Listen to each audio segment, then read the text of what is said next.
Eco Tejas world class electric bike అతి తక్కువ ధరలోనే. 20 ఏళ్ల క్రితం తమకు ఇష్టం లేని పెళ్లి చేసుకున్న కొడుకు.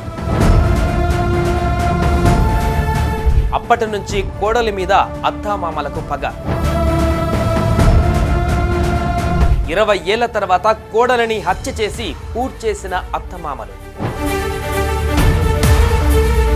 కొడుకు ఇచ్చిన సమాచారంతో ముందుకు వెళ్లిన పోలీసులు. అత్తామామలే హంతకులని తేలిన వైనం. ఎప్పుడో 20 ఏళ్ల క్రితం తనకు ఇష్టం లేని వివాహం చేసుకున్నాడని తన కోడల్ని ఇప్పుడు మట్టుబెట్టే అత్తమామలుంటారా? కోడల్ని నిర్దాక్షిణ్యంగా చంపేసి ఆ అత్తమామల్ని పోలీసులు చాకచక్యంగా పట్టేశారు, కటకటాల్లోకి నెట్టేశారు.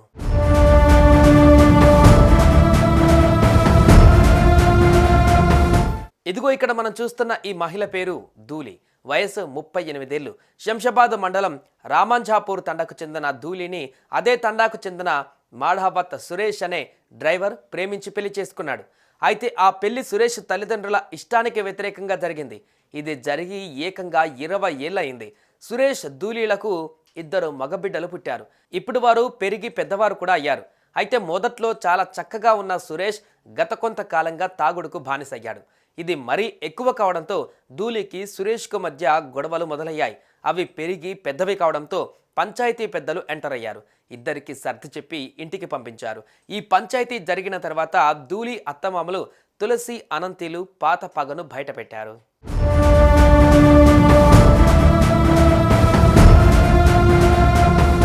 కోడలని ఏకంగా హత్య చేయాలని డిసైడ్ అయ్యారు.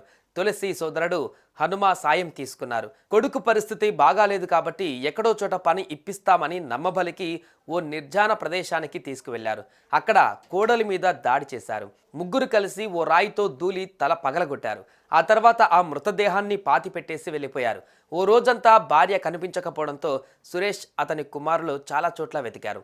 ప్రయోజనం లేకపోవడంతో పోలీస్ రిపోర్ట్ ఇచ్చారు. అదే సమయంలో ఆమె మిస్సింగ్ వెనుక తన తల్లిదండ్రుల హస్తం ఉండొచ్చంటూ సురేష్ పోలీసుల ముందు సందేహం వ్యక్తం చేశాడు. నవంబర్ 14న ధూళి మిస్సింగ్ కేసు నమోదైంది.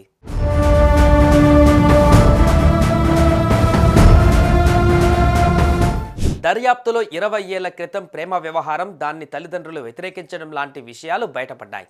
విచారణలో అత్తామామలు పొంతనలేని సమాధానాలు చెప్పారు. దీంతో పోలీసులు కాస్తంత డీప్గా విచారణ జరపడంతో మొత్తం కుట్రంతా వారు వెలగక్కారు.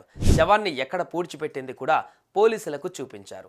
రాజేంద్రనగర్ ఎంఆర్ఓ రాములు, శంషాబాద్ ఇన్స్పెక్టర్ నరేందర్ రెడ్డి సమక్షంలో గురువారం ఉదయం సుమారు 10 గంటల పాటు శ్రమించి శవాన్ని పోలీసులు బయటకు తీశారు. అత్తామామల్ని అరెస్ట్ చేశారు.